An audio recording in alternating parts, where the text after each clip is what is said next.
Well, hey everyone. Welcome to episode 306 of F-Stop, Collaborate and Listen with your host, Matt Payne. This week, I had a wonderful time talking with one of my new favorite photographers, Michele Sons.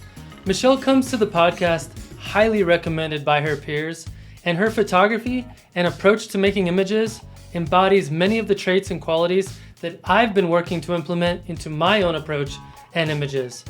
Michele just released a new wonderful ebook called River Song, which is one of the things that we talked about at length.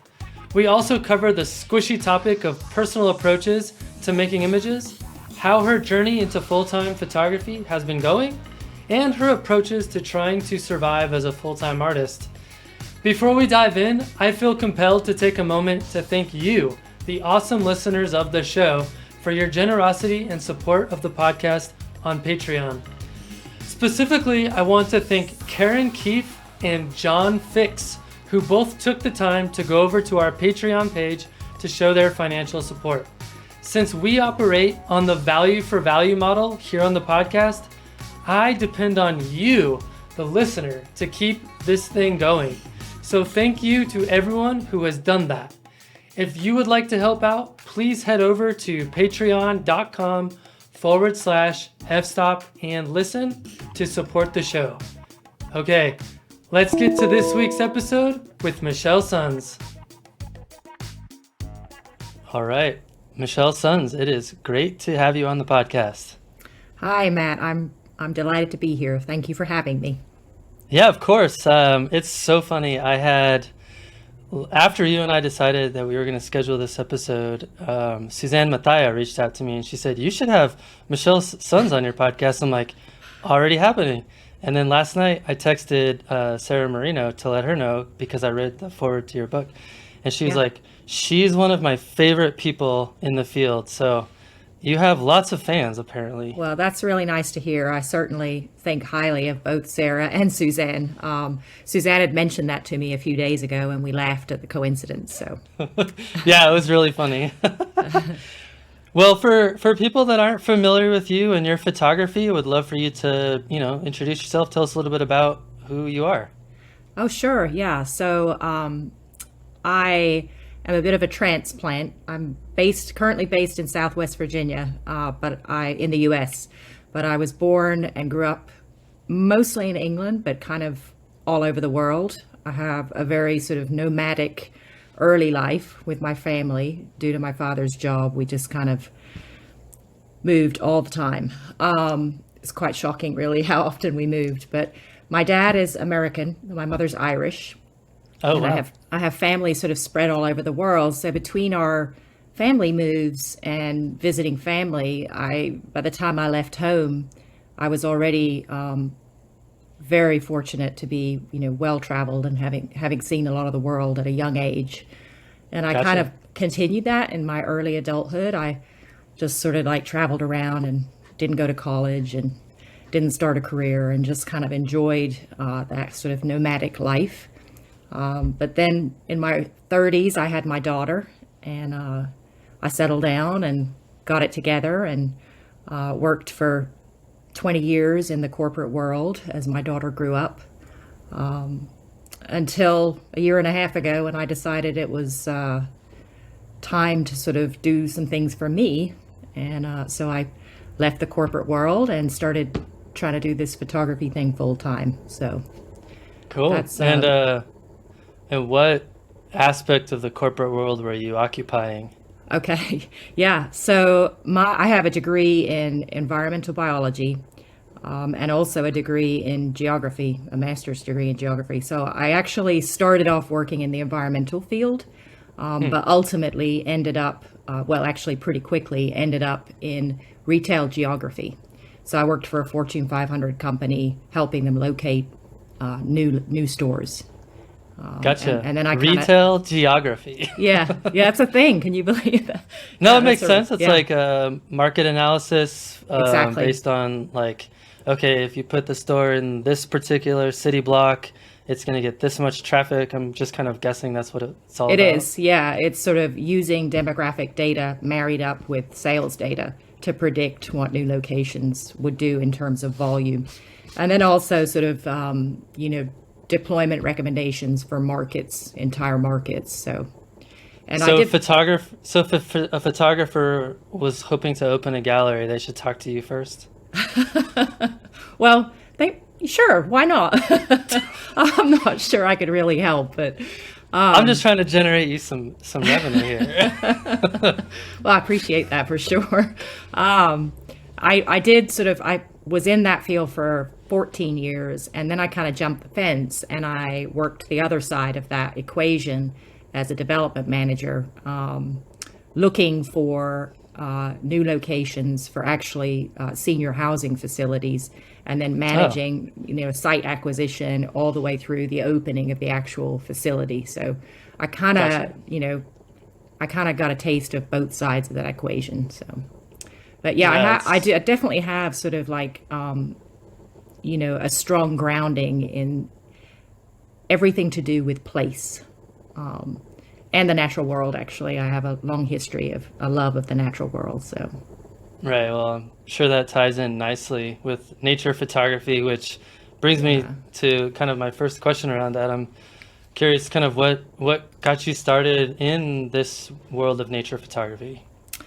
Well, I always loved photography. I spent some time living in southern Africa, which is, as Oh, everyone wow. knows, very rich in wildlife. And I dated a person for years that was a keen photographer. And so ever since, college, really, I've had this sort of interest in photography. And I had my daughter, and actually ultimately separated and divorced from her father.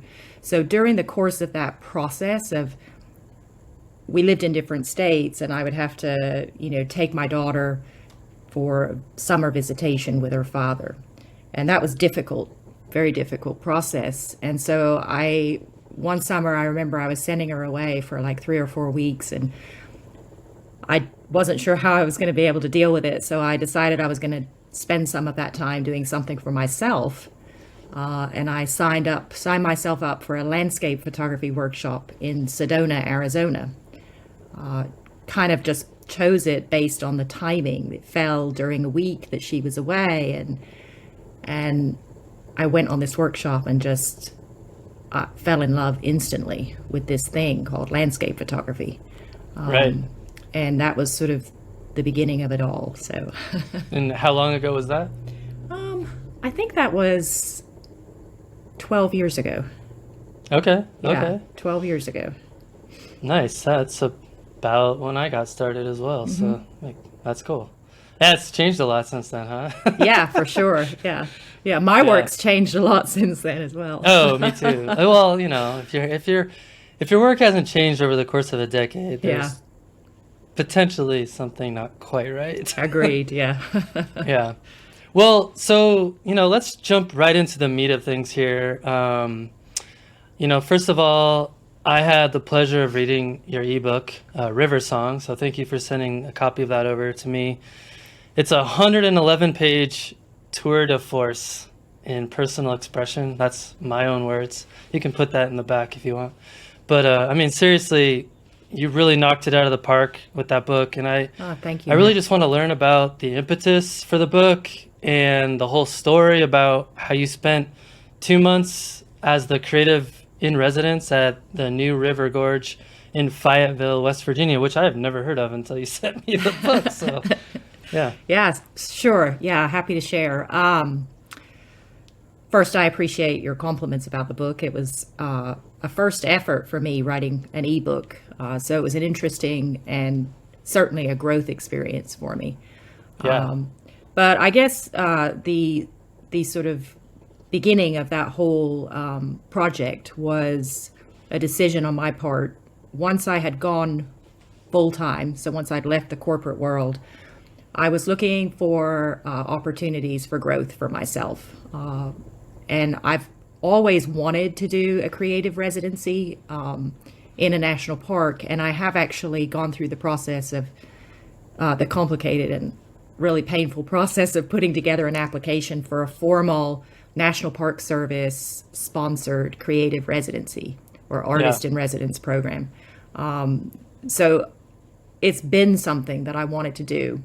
About a year prior to me starting this full time, the New River Gorge became the nation's newest national park. That's in West Virginia, which is not too far from me. And it was an area that, though I wasn't very familiar with it, I had visited it. I had done some photography inside the area that ultimately became the national park. And so I knew I was interested in it. And I just happened across an opportunity for a residency that was not, and this is kind of key, it was not a National Park Service sponsored opportunity. And it's key because I think it's important for people to understand that there are opportunities out there, many opportunities offered by private individuals or small companies for these residencies. You don't have to go through the National Park Service. And so I discovered this opportunity. It was through an amazing, incredible, special couple who are both from West Virginia, who operate a vacation rental property. It's like 4 beautiful flats in a historic part of Fayetteville, West Virginia, which is sort of the gateway town to the New River Gorge National Park.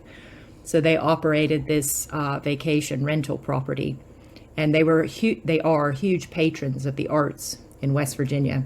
And so every year they were offering these residency opportunities for artists from the region. And it was a formal and somewhat rigorous application process that I had to go through, but I was one of the fortunate people to be offered the residency. And so the time period that I was offered was an interestingly challenging time period. It was mid-January to mid-February, which is Right. it's not the most visually lovely time in Appalachia. It's brown and the trees are sticks, and it just can be, visually tricky in terms of photography. Right. But I gleefully accepted this opportunity, and I moved myself to Fayetteville for a month in the winter. And I spent the time. I had a beautiful place to live, and I was able to go visit the park, spend time in the park with my camera every single day. It's a huge area, this park. It's like spread along 53 miles of the river. And so there's a lot of land, a lot of different types of scenery. And I was able to visit, certainly not all of it, but a lot of it. And I was also fortunate that there was quite a bit of snow and ice. It was a very, very wintry weather period, which is atypical. So I came away with quite a few snowy, icy, interesting conditions in my photography. So that was the experience that generated the project, which I called the River Song Project, which was a solo exhibition of the work I made during my time resident there. And also an ebook, a learning ebook, also called River Song. And that's the book you were referring to. So that's sort of, the background behind the book. Awesome. It's spectacular. You did a really great job. I was very impressed. I mean, I feel like ebooks are kind of like the new thing that people are doing right now for whatever reason. I think it's it's smart. It's a good way to generate an email list and things like that. But what I found cool about yours is that it felt like it had more of a purpose than just like, okay, I need to put something out there kind of a thing. And what I really loved about it is that it seemed like it's a deep dive into your personal connection with that place and the geology of how the river formed and like a spiritual reaction to being present there with nature. Can you tell me kind of what are some of your favorite takeaways that you had while connecting with nature so deeply as a photographer in that place? Yeah, I think the book, I wanted it to capture and present, my personal experience of this place. And actually, it could apply to any place. My approach there is my approach anywhere. I'm looking for ways in which I can connect. And I wanted to be able to communicate that in the book. So that was one of my intentions. And I'm happy to hear you saw that come through in the book. In terms of learnings from the experience, I would say that given what I just described to you in terms of the appearance of the landscape at that time of year, that my mindset really matters when it comes to connecting with a place. I went into it just kind of with this open mindset that I'm just going to be there. I'm just going to go out there. I'm going to hike. I'm going to sit. I'm going to, listen. I'm going to experience this place and just see, what nature offers me. I just kept my mind open. I did not go in with any specific expectations because, as we all know, they may or may not come to be. So, so I just kind of went and spent a lot of time there, a lot of time alone. So I would say I confirmed that mindset really matters in terms of an artistic and expressive approach to photography. And also spending time in a landscape alone is the best way for me personally to be able to see, deeply what's going on. What is it about this place that attracts me? What is calling my attention? What do I find magical? I have to be alone to be able to see those things. And I spent a lot of time alone in the gorge. So I would say those were the two biggest takeaways for me. But there were also like these amazing, like little small isolated experiences that like taught me stuff. And I go over some of that in the book. There was Yes. a particular pine tree that it was almost like a little bonsai tree, and it's growing, sort of clinging to the edge of this, the very top edge of the gorge, and it's kind of like leaning out over. And I caught it. It's all gnarly, and I caught it like all covered in ice and snow, and I discovered it. I didn't know it was there. I didn't sort of like Yes. do any research and look at other photography before I went. It just was something I kind of came across, and I was like, wow, this is a pretty special little pine tree. But it sort of struck me how tenacious and resilient it was, sort of here clinging to the edge, with all this like brutal weather, and it was sort of like surviving and thriving. And I was going through some personal challenges in the lead up to this trip. And so when I found this little pine tree, it was like this beautiful little reminder of the value of, tenacity and resilience. So, yeah. It's like a double metaphor. Yeah. Yeah, totally. Yeah. Yeah, because it was like represented something you're experiencing, but also represents tenacity in itself, which is pretty Exactly. cool. Yeah. Yeah. Yeah, it's I don't know about you, but I mean maybe it's the fact that we've both been making images for like over a decade, but those times when you can just discover something for the first time that you didn't know you were gonna come across that day, for me, like those are the most special moments as a nature photographer. It's, of course I love, planning out something and oh my gosh, the sunset or sunrise like totally worked out the way I expected it to, but I don't know, there's something magical about that experience of just exploring and discovering and then like having a connection to something. I totally agree. Yeah. Sort of that spontaneous discovery thing. I think that's the essence of exploration, right? Is sort of Yes. not knowing something existed and just kind of like coming across it. I love that. I love that experience. So Yeah. Earlier you talked a little bit about kind of personally connecting to the place. And I'm wondering, for people who are listening that might have struggles in that area, do you have some tips for what that would look like in terms of, I know you had mentioned mindset, but maybe some more actionable, concrete things? Um, it's a bit of a squishy topic, Right. and I think it's hard to talk about it in a concrete way. But I will say that for me, I found that reading and exploring other art forms has been a critical part of coming to know myself well enough to be able to find things in the landscape that really resonate for me. So, I guess for example, I know that my personal aesthetic is I absolutely love low contrast, kind of low color scenes. That's just an aesthetic that I know I'm very, very drawn to, because I just know certain things about myself that help me understand that kind of like softness and that quietness. Is that a word? Quietness. It is now.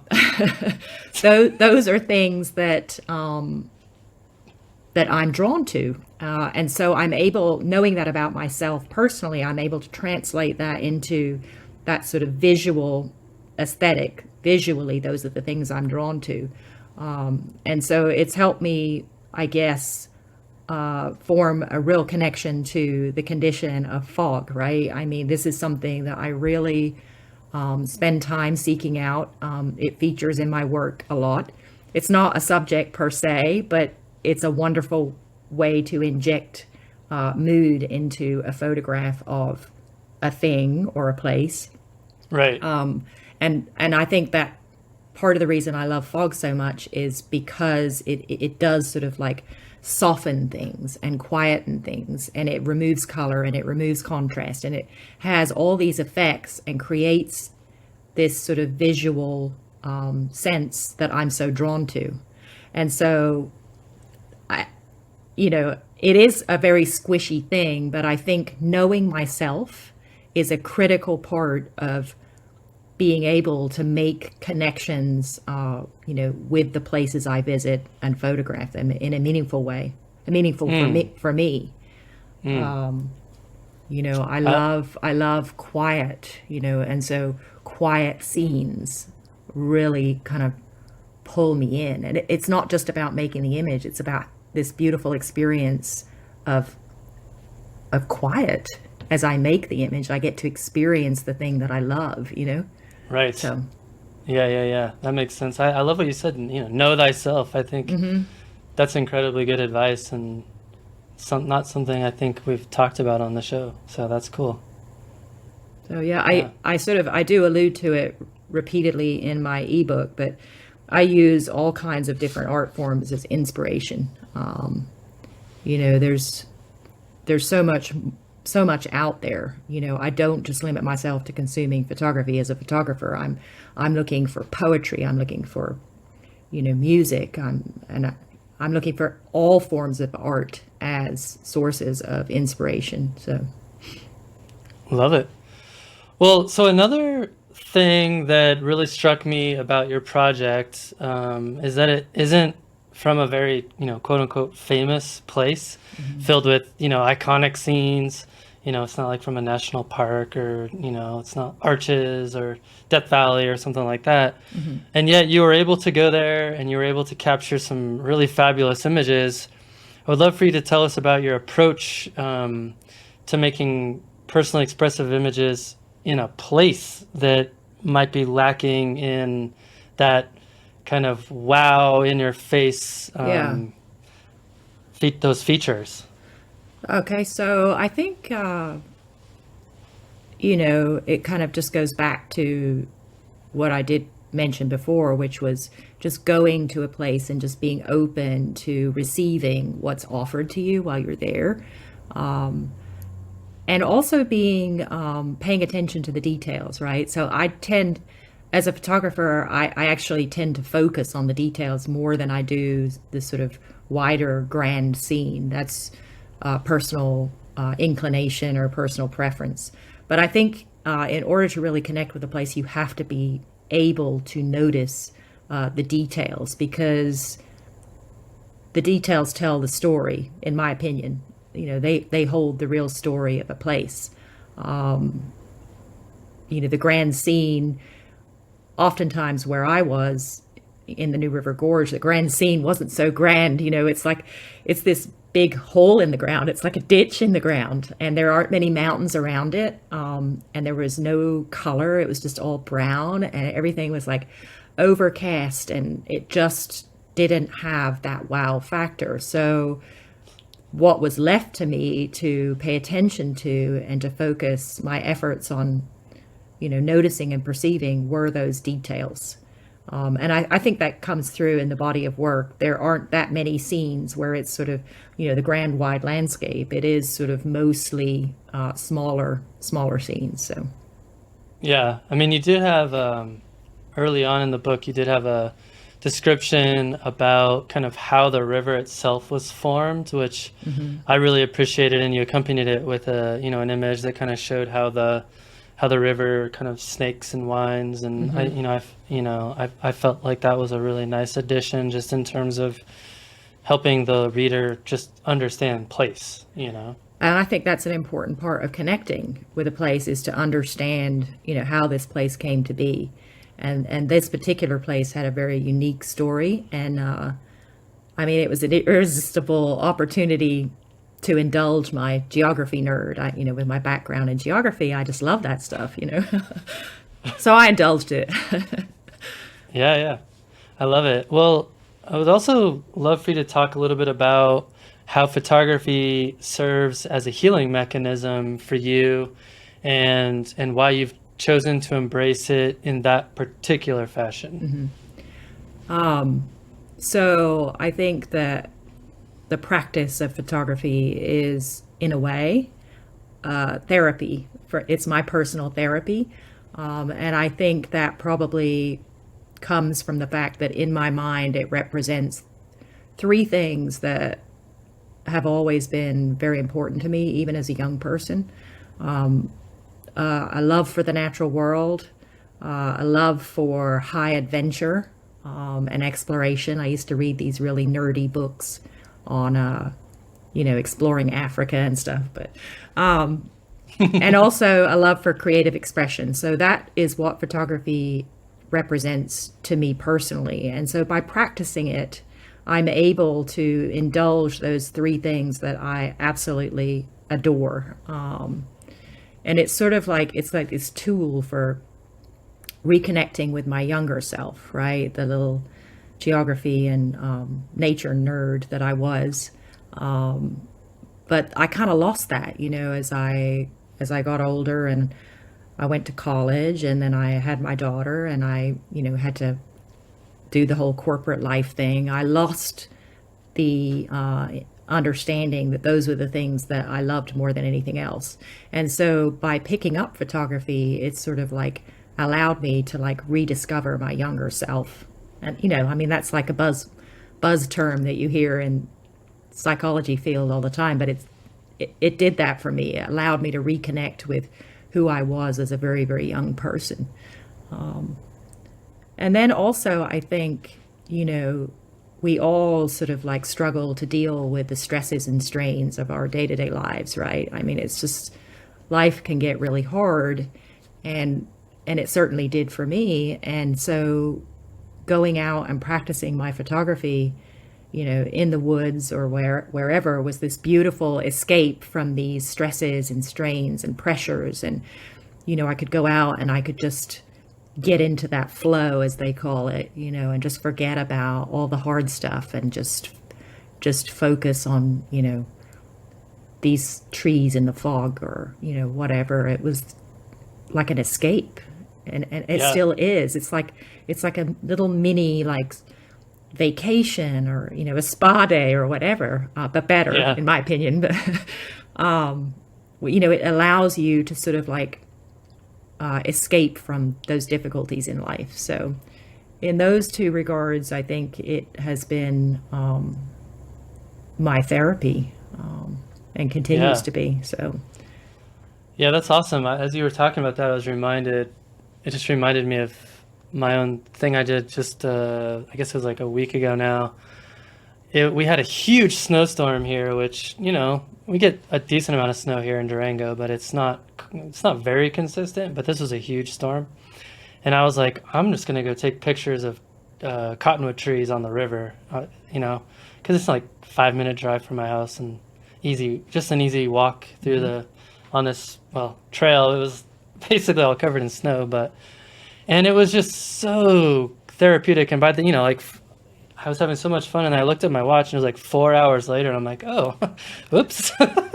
It's just amazing how, if when we're fully present in the process of experiencing nature and capturing it with our cameras, that it can just transport us It away totally from all of does. the stress, and it's just an awesome experience. It totally does that. It definitely fosters mindfulness, right? Which science has proven is beneficial for all of us. That sort of state of mindfulness, and it's a great way to achieve that, I think. Yeah, yeah, yeah. Well, so earlier on, you had mentioned that we were joking that photography's changed a lot in the last 12 years or whatever, and then we had a laugh about how our own photography has changed in that time period. And I'm curious for you, kind of what does that transition look like, and kind of what changes in your own work you've seen over time, and because I'm listening to you talk about your work, and I feel like it's kind of where a lot of people wish they were in their photography. So I'm curious, kind of like, what have you done in the course of that 12 years to go from point A to point B? Hmm. But we have to understand what point A looked like first, Yeah. I So guess. point A for me was like I was completely clueless, right? I I took the workshop in Sedona from a fine man by the name of Derek von Briesen, who is an incredible photographer. He worked a lot with National Geographic and Arizona Highways, and he became my mentor. And I'll mention that again later. But he is an incredible photographer and a great jokester as well. And he likes to tease me about the fact that we were standing in front of this just sublime scene on the West Fork of Oak Creek Canyon in Sedona. And I had my camera set up on the tripod, and there was this beautiful, like, huge pool of reflecting water with these overhanging canyons and these green trees, and it was just gorgeous. And I kind of set it up, and I'd never done landscape photography before. And I said, "Okay, Derek, what am I looking at here?" Like, I literally had no clue of even what I like, how to compose the scene. Like, what am I looking at here? And he loves to joke with me about that. But so that was kind of where I started. I didn't even know what I was looking at, and I've definitely come a long way from that. And I think that it's hard to, pinpoint the things that have happened along my way from there to where I am today. But I think I pay a lot of attention to what I'm photographing and what I'm choosing to process when I come back from trips. Like, I'm really noticing, like, gosh, I always seem to shoot with my 7200, and I'm always trying to remove things from the scene. I'm not very comfortable photographing the grand landscape. I like the details. I like simplicity. I like minimalism. I like one or two colors, not 10 colors in my images. I like a lot of negative space. And I think over time, I just paid a lot of attention to what I was drawn to and what I was bringing home with me. And I just slowly learned what things I enjoyed photographing and the ways in which I felt compelled to photograph them. And I just kept directing my attention towards noticing and then doing that, shooting those things in that way the next time I go out, and just constantly kind of refining my choices. So, I love that. Yeah, that makes total sense. I feel like My journey has been similar, although I probably took a much longer path to get there. I was personally, I was much more in line with trying to, you know, produce those big, crazy scenes and Hmm. amazing light and exceptional conditions. And Hmm. of course, I still love to do that, but you have zero control over that stuff. So, um, for me, I recognized really quickly that that was not going to be sustainable because it's so fleeting and rare to actually experience those types of events Hmm. as a photographer, especially if you're not out in it 24/7, 365. So, I slowly evolved into trying to notice, Hmm. some of the more smaller things and things like that. So, Hmm. thank God, because I probably would have quit Hmm. a long time ago. Well, I think that's sort of a natural transition that a lot of us make. We go from, wanting to shoot the wide, dramatic scenes down. We progress along this continuum to, as we become more adept at making those connections with the landscape and noticing the details, our work kind of, follows along and becomes, more intimate over time. I mean, I'm not saying that's true for every photographer, but I think it is quite a common, evolution for photographers. So, Yeah, I think so too. I think some of it's just a product of, you know, challenging yourself and hmm. trying to keep learning. And then also, from my perspective, I like to do both, but Hmm. when you have so many different things that you're into, you basically can make images all day long instead of, Yes, that's in right. golden hour or whatever. So, Yeah. Yeah, yeah, it's good to be able to take photographs for more of the day. That's definitely a yeah, good thing. So, yeah. Well, so earlier you also talked a little bit about this, corporate lifestyle that you were living, and hmm. in some of the correspondence we had, you were talking about, you know, getting on private jets and flying halfway across the country and like sleeping in airports and all kinds of Hmm. stuff that sounds terrible to me. But I'm curious how your overall health and mental health and well-being have has shifted Hmm. since you left the corporate world to embrace a simpler life as a nature photographer. Yeah. So I'm a nicer person today than I was a year and a half ago. Let's just put it that way. My career was the last 4 or 5 years of my career were particularly stressful. And I just was constantly like kind of strung out, anxious, unhappy, dreading the next huge presentation I had that, there was all this money on the line, and I was constantly worried that I was going to forget something and cost my employer a lot of money and get fired. It wasn't a very nice way to live. It was exciting and flashy at times, but it was not a healthy way to live, and I wasn't a happy person. Except for the weekends when I would occasionally get away in my little snail shell, as I call it, my little Honda Element, and I would go and like dirt bag it for the weekend with my camera, and I was happy then. I That stuff got me through.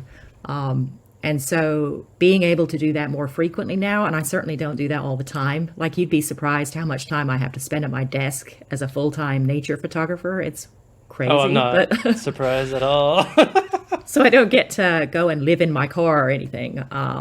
Right. But I do spend more time outside in nature, and I am doing what I love. And so I'm just a happier person. I feel like I never felt before in the corporate world that I was like living in my own skin. I was doing something that was like counter to my nature. And I just never, I felt like I was in someone else's skin all the time. And I don't feel that way anymore. Now I feel like I'm living true to who I am, spending time doing the things that I love. And so my life has improved dramatically since I started doing this full time. There are elements of my life that have become much more challenging, right? I mean, financially, it's certainly been difficult, but I would say in all other aspects of my life, it's been a very positive change. So, Yeah. It's I'm currently kind of facing the same sort of transition, and it's scary going from a consistent source of decent income Hmm. into a space where you're fully responsible for, Hmm. making or breaking, being able to like put food on the table, so to speak. And I'm curious for your particular journey, what did that time period leading up to that look like in terms of planning Hmm. or kind of figuring out how you were going to pull it off? Like Hmm. I'm guessing there was a lot of anxiety involved. I'd love for Hmm. you to talk a little bit about that. So first, I do want to say that I am in a very fortunate position. I have a partner, Sam, who is remarkably supportive of me and this sort of like quest I had to leave that life and start this Yeah. life. So Yeah. I want to make sure that it's clear that I had that safety net, and so that's really the only reason I felt like I could even give this a shot, right? Is because Right. it wasn't there was nobody depending on me. My daughter had just graduated from college, and so I felt like most of my financial responsibilities had been satisfied. So I didn't have other people depending on me, and I had someone to sort of like, I have a place to live, I have food on the table. So these are things that I didn't have Right. to be too worried about. And for that, I'm hugely grateful. And I don't think that I would have even been brave enough to try this had those two things not been the case. Right. But basically, in the lead up, I knew I was going to do this. And so I saved. I saved a lot of money. I just like squirreled away like every penny I could because I knew it was going to be a long haul to get to a point where I was able to sort of like, support myself. I knew it wasn't going to come quickly. I had no idea how long it would actually take. I was completely deluded. I was like giving myself less than a year. But still, I saved up, you know, the cash that I felt that I needed to have like that comfort level of going from a regular paycheck to no regular paycheck. Right. So I think, financially preparing for the change and having minimized my personal financial commitments and having a partner that was encouraging and supportive of the experiment. It's like a grand experiment. Those are the Right. three. Those are the three things that I guess enabled me to even try this. So. Nice. Yeah, no, it's interesting because I mean everyone's situation is different, of course, but I feel like if I was single and didn't have, a 15-year-old son, like I would have done it a long time ago Hmm. and just known that I would have no money, but Hmm. like it's Yeah, you different can. when you have It is different when you have a family. It totally is. I completely agree with you. I waited. I wanted to do it a long time before I did, but I had to wait because I mean, I had to. There were certain things I wanted to give my daughter that I didn't think I would be likely to be able to give her if I tried this earlier. So I just stuck with, the corporate thing until I got through all that, and then I made the leap. So what's been your experience so far experimenting with ways to generate income? What's that been like for you so far? Well, it's been interesting. So my goal is to find streams of income that suit my my personality. I don't want to end back up in the position I was in before I moved to photography. I don't want to end up doing something all day every day that just doesn't feel right. Like I want to love what I do. So I'm Hmm. being very intentional about what I try. I'm still experimenting, but one of the first things I tried was a commercial poster series. I developed this line of posters. It was called Appalachian Dreams, Hmm. and it wasn't a complete failure, but definitely didn't. It didn't come to the fruition that I had hoped. It did sort of lead me into a partnership with Eastern National, and they're a nonprofit that operates, gift shops in multiple national parks, including New River Ah, Gorge and like Acadia, where I spend time as well. And so they are a customer, and they sell my Appalachian Dreams poster from the New River Gorge in their gift shops. And I'm in the process of rebranding that. But so it wasn't a complete failure, but it had a very, very limited success. And I made the mistake of investing too much effort up front in that project. And so I didn't really make a lot of headway on other possible income streams because I was too distracted. I was too focused on that project. So that was a learning lesson. But yeah, that's been one of my realizations. I'm just one person, and there's only so many hours in the day, right? And it's hard to focus my attention on something. I mean, obviously, I focus my attention on this podcast because I've been doing it forever, but like I have all these like little, like books laying around where I take notes, and I have all these ideas that I've written down, but like I go back like 3 years and I still have all these ideas that I haven't even started, and it's like, oh, if only I had way more time, I would probably have more success. But yeah, what do yeah, you do? there's definitely a limit to what we can do as one man show. I mean, it's I guess my lesson was you got to be a lot more strategic about how you're spending your time. Don't just like, you know, spend it all on one thing. Like, because if that thing fails, then you know, it's a problem. Yes, It's a problem. So, right. um, so I guess that was my first learning. But yeah, I'm just trying to choose things that suit my nature. So I'm generally avoiding, like, at this point anyway, I'm not planning to go like workshop route. I know that's a route that a lot of photographers choose, but I don't think it's right for me, at least for now. So I'm trying other things. I'm continuing with the product development, writing my own ebooks. That's going to be an effort going forward. I hope to eventually have a selection of different ebooks available. Continuing to work with these nonprofits. I've done some editorial assignment work, and like I'm currently like working on designing a calendar for Great Smoky Mountains Association for them to sell to raise funds for the park. So I don't know. It's like something different all the time, but Right. I'm just trying to be intentional about what I choose, and also trying to kind of have a lot of irons in the fire at once. So. Yeah, that's good. I like that. I like what you said about, knowing yourself and what you know you're going to be good at and what you're not going to enjoy. Hmm. I for a long, long, long time, I did not think I would enjoy teaching workshops and that whole thing, but I've done a handful of them over the last 5 years, and I actually enjoy it.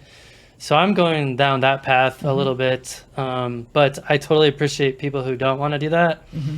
because it can be exhausting for sure. But like I recently did I finished like it was about a month and a half long process, where this company reached out to me and they asked me to photograph these 8 locations in winter in Colorado. And their client was Visit Colorado, like tourism. Hmm. And that was actually super, super fun. Like I Hmm. really, really enjoyed that. But it was Assignment like, work, yeah. yeah, I mean, but it was, like I had it, they had very specific kind of aesthetics that they were looking for. They needed Hmm. snow. Hmm. Well, I don't have control over snow, right?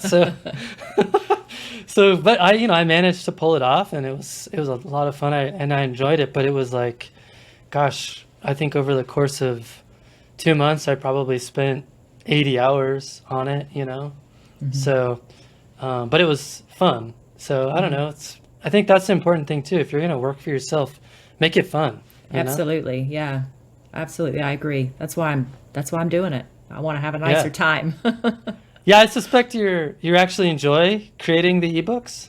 Yeah, I did. Yeah, I like solo pursuits. I'm better just working on my own versus a team. So, writing an ebook is about as solo as you get. So, Right. Yeah. No doubt. I just Well, introvert go ahead. out at my desk. I just do the introvert thing. So, Totally. No, I mean, I like to write too, so I'm down with ebooks. I just I haven't tried yet, but I'm sure in the next couple of years I'll pull that one off too. So speaking of ebooks, this is a fun little side topic, but I know you mentioned to me that you were close to releasing another ebook, and that you thought it would be a book centered around your feminine landscape portfolio. So I went and took a look at that. And first, I have to say this, and no offense to anyone listening, but I've kind of personally found the whole like here's a woman in a dress in nature thing to be like a bit of a trope. But I have to say, when I looked at your portfolio, like I was really impressed. It just stands out for some reason. I found it to be highly engaging, and it's fantastic. I'm not even sure why, but it just feels evocative and personal.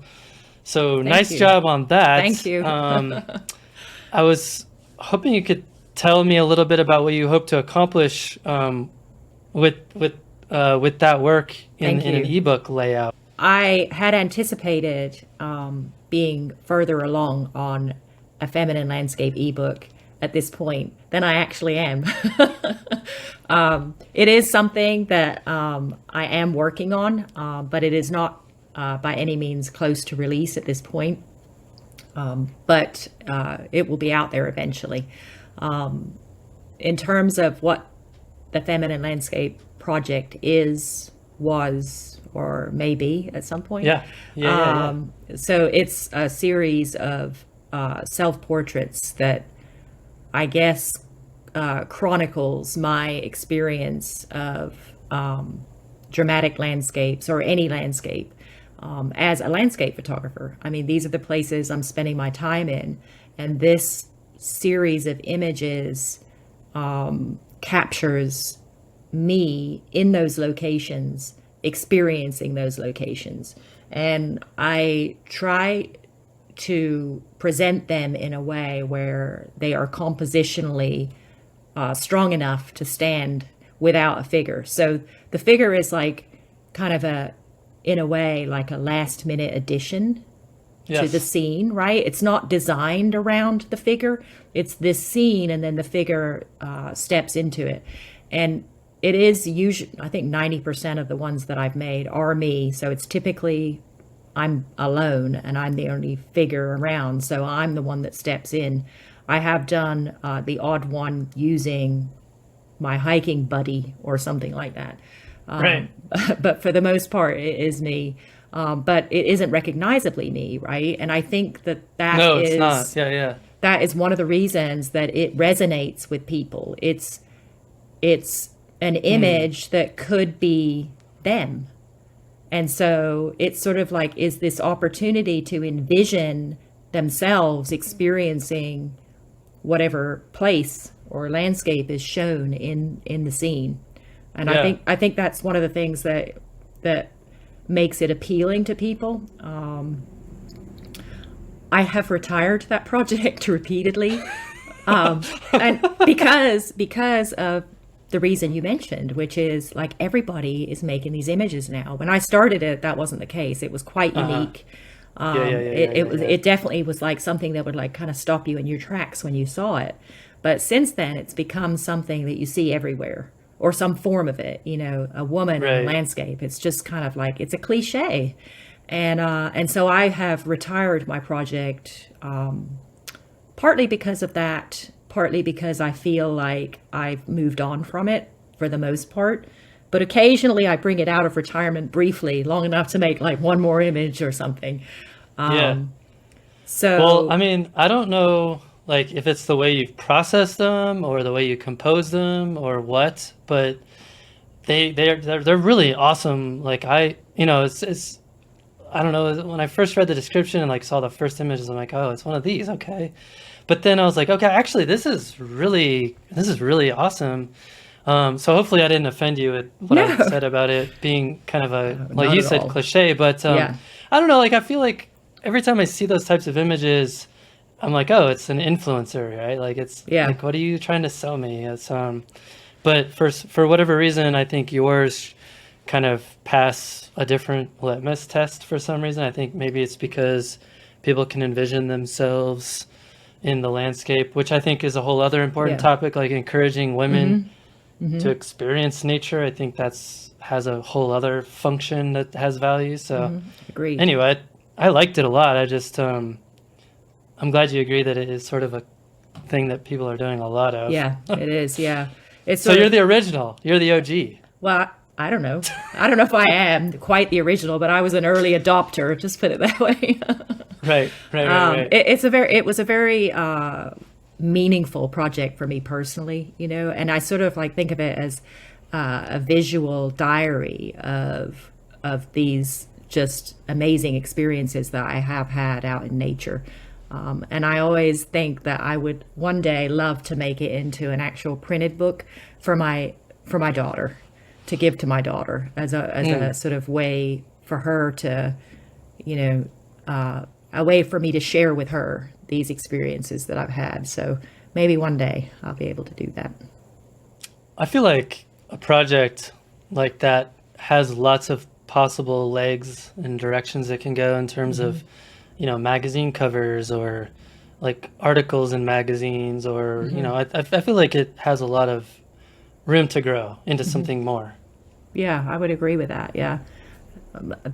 The wheels have been turning in my brain for quite some time as to what it could become. I don't want it to be just sort of like this full stop. It's a retired project and there is nothing more. I see more for it. I just am working through that. So, Yeah.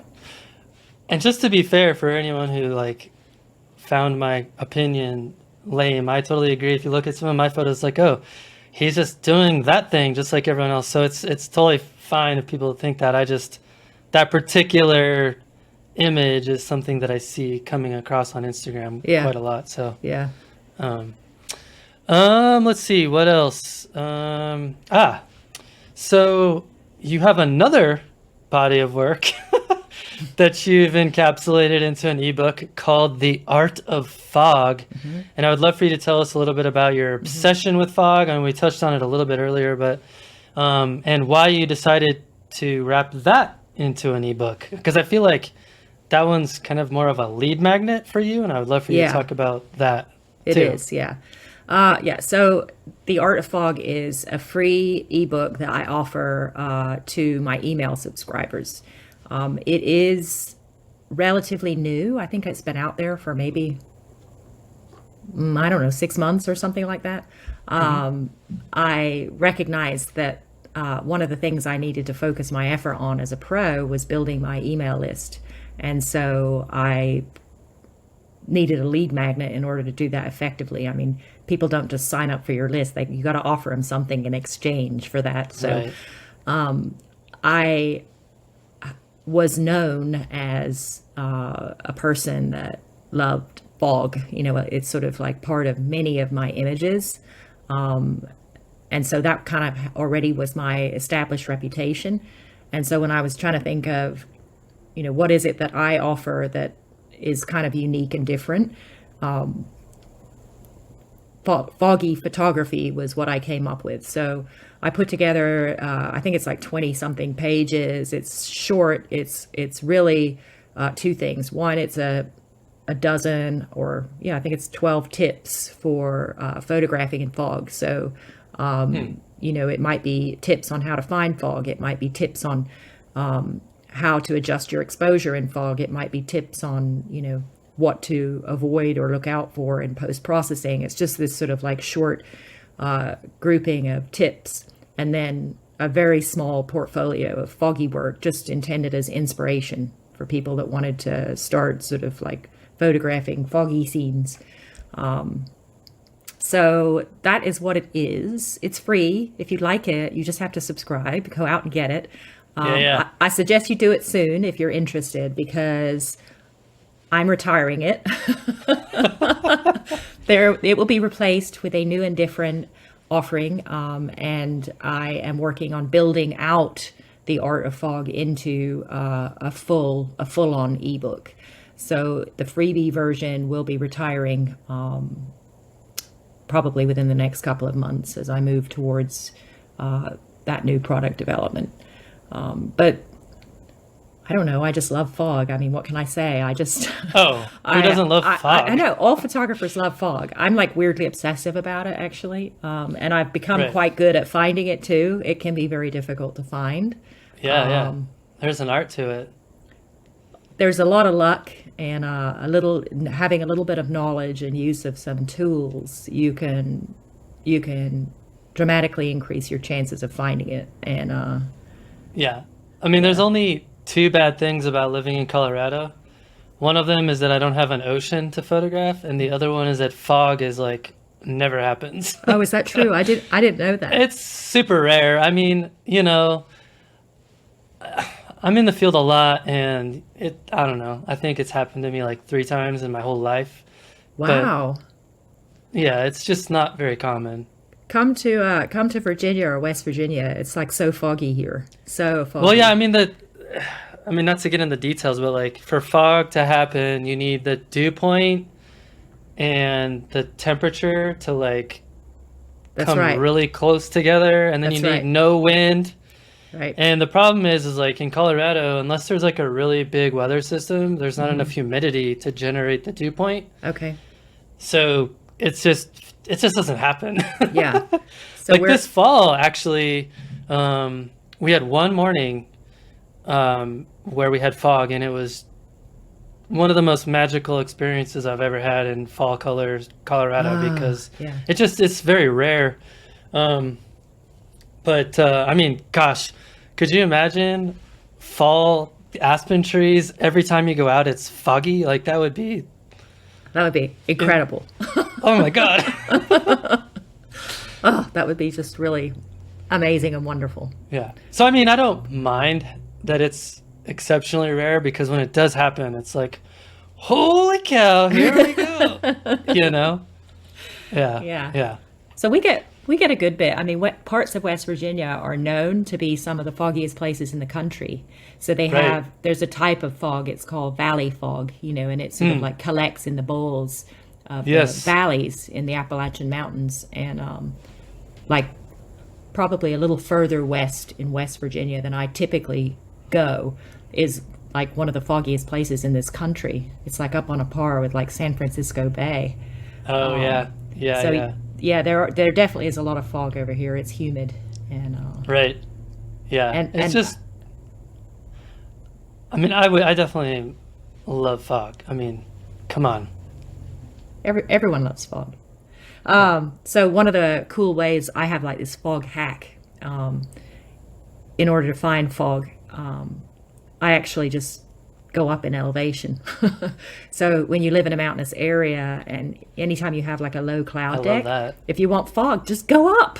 I mean, it's like it's sort of like it's so obvious, but not obvious as well. Like there's an image in my series, The Feminine Landscape, and it was made on the top of a mountain in Southwest Virginia called White Top Mountain. And you can see it's next to Mount Rogers, which is the highest mountain in Virginia. Sorry, the highest mountain in Virginia. It's right next door, right? So White Top is like the second highest mountain, and you could see it from the interstate. And I was on my way to Great Smoky Mountains National Park on one particular day in the winter, and I saw that the cloud deck was it was enveloping the very top of White Top Mountain. And so when you get that situation, it was below freezing. And so when you get that situation, you get a fog and it's below freezing, you get like rime ice and these amazing like ice Oof. formations on trees and grasses. Yes. And I was like, I slammed on the brakes, exited and headed to White Top Mountain instead of Great Smoky Mountains. And when I got up there, it was like a dream, I mean, it was thickly foggy and everything was like painted with this white ice. It was just gorgeous. That sounds amazing. And so, I mean, if it's cold and you see a mountain that has, the cloud deck is lower than the top of the mountain, if you can get up there, you're going to be in the fog and it's going to be icy and amazing. And, Yeah. and so, that's a technique I use all the time, not just in winter, but anytime, for finding foggy scenes. It's just, I use an aviation weather app actually, so I'm able to know like the elevation of the bottom of the cloud deck, and then I know I've got all these mountains in my area, and I know what their elevation is. So I just pick a location that's above the cloud deck, and I'm going to be in the clouds. So That's genius. fun way to do it. I know that we had talked a little bit about lead magnets in your ebook, but I was thinking that might be a really fun conversation as a bonus episode for Patreon. So if people want to learn more about that, we'll do that. Yeah, that sounds good. Well, cool. I mean, we could probably talk about fog for 6 hours, but unfortunately, we don't have 6 hours. So I just have one more question for you, and that's, who do you recommend for the podcast? Okay, so I have two recommendations. One is actually my partner, who is also a landscape photographer. His name is Sam Krish. He is an amazing, sort of versatile artist. He's not just a photographer. He is involved in many forms of art. And so he sort of has a very different approach to photography from me. So I think, it's always interesting to get people's different approaches. So he specializes in like these really grand scenes in these massive presentations, like in museums and such. So I would recommend you look at Sam. Okay. And then also my mentor, Derek von Briesen. He is also a longtime friend of mine. He's based in Sedona, Arizona.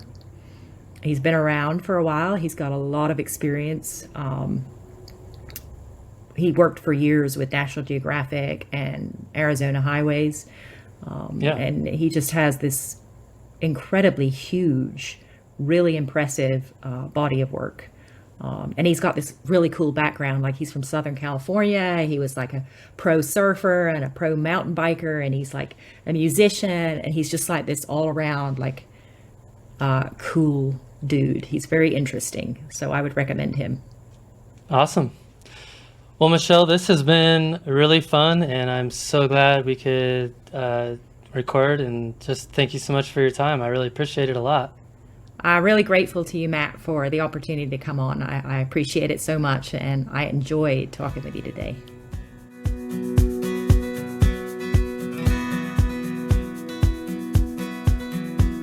Well, thank you to Michele for the amazing conversation.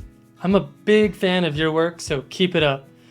Michele wanted me to let our listeners know that she is offering a special offer to our listeners for her ebook, River Song.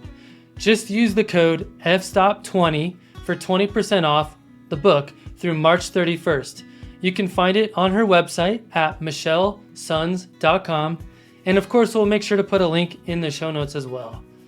I would also love to invite our listeners to join me and a huge number of your peers for one of the best website experiences that you can find on the web for nature photographers. That would be Nature Photographers Network. NPN is an awesome place to be for landscape photographers because there are experienced experts over there to provide critique and suggestions for improvement of your photographs.